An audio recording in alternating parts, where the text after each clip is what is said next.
美军撤离阿富汗之后，有人诅咒中国会掉进帝国陷阱。那么实际上，美国人之后到底还有谁想往这个坑里钻？各位网友大家好，我是陆小飞。美国人呢，现在在阿富汗走的也算是七七八八差不多了。然后阿富汗塔利班就发布一个声明，说是欢迎中国人回到阿富汗参与阿富汗的战后重建，并且保证不允许任何人利用阿富汗对中国进行袭击和攻击嘛。所以面对着阿富汗的这种友好态度，有些人就反酸了，而且是非常酸的。其中最著名的就是那位张家墩。熟悉历史的朋友都很清楚，张家墩的著名言论有哪些？其中最典型的就是中国崩溃论。20年前他就预言说中国要完蛋了，马上要崩溃了，经济不行了，等等等等。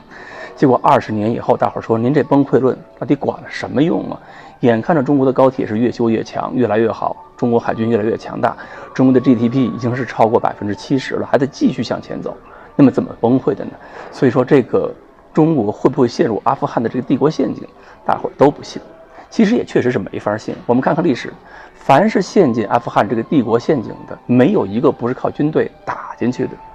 英国进去了不吧？英军1839年1.6万人杀进阿富汗，最后怎么惨败的呢？就是他们最后待不住了，被各种部落武装反复袭击，觉得还是回印度吧，印度安全一些，印度人老实一些，好管一些。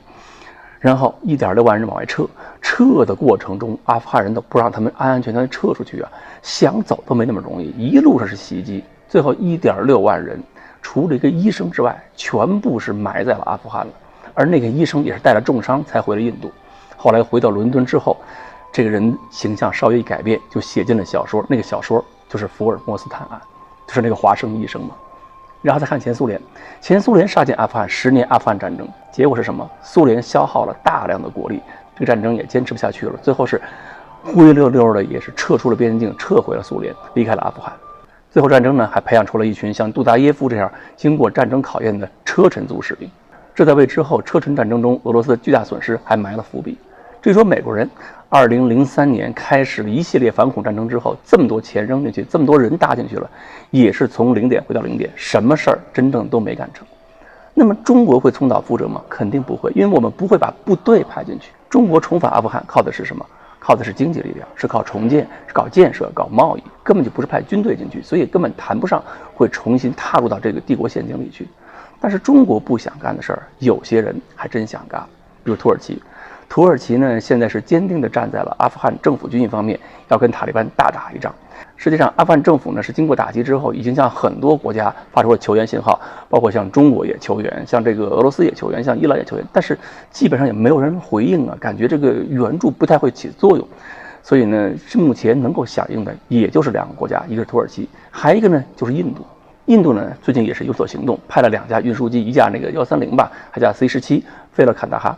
到坎大哈名义上是要接人，因为还有一些这个外交人员是困在了坎大哈嘛，他们把50个人要接出来。但是除了接人之外呢，印度这2架飞机居然还往里运了40吨弹药，40吨122榴弹炮的弹药，这等于是公开的支持了这个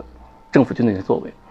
并且呢，是印度一些媒体啊，不仅仅是要送弹药了，印度媒体还说要凑20万大军，要杀进这个阿富汗，帮助阿富汗政府军打垮塔利班。但是印度这个民众有这个想法，应该也是可以理解，因为印度人总觉得这个伊斯兰教的势力是他们的死敌嘛，因为巴基斯坦就是伊斯兰教的国家，他们觉得只要能够打击一下塔利班这样的一个组织，对他们就有好处，所以呢，他们也是不遗余力的想把这事儿掺上进。但是问题是，20万印度军队，你通过什么样的道路才能够杀进阿富汗，去跟这塔利班干上一仗呢？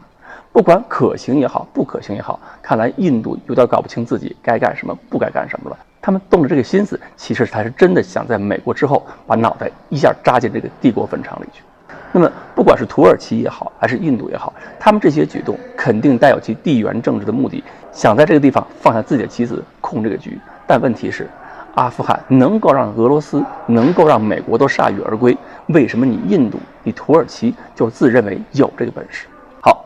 关于美国之后谁还会踏进阿富汗这个帝国坟场，我们今天呢就聊到这里。欢迎大家继续关注我们的栏目，我们下期再说。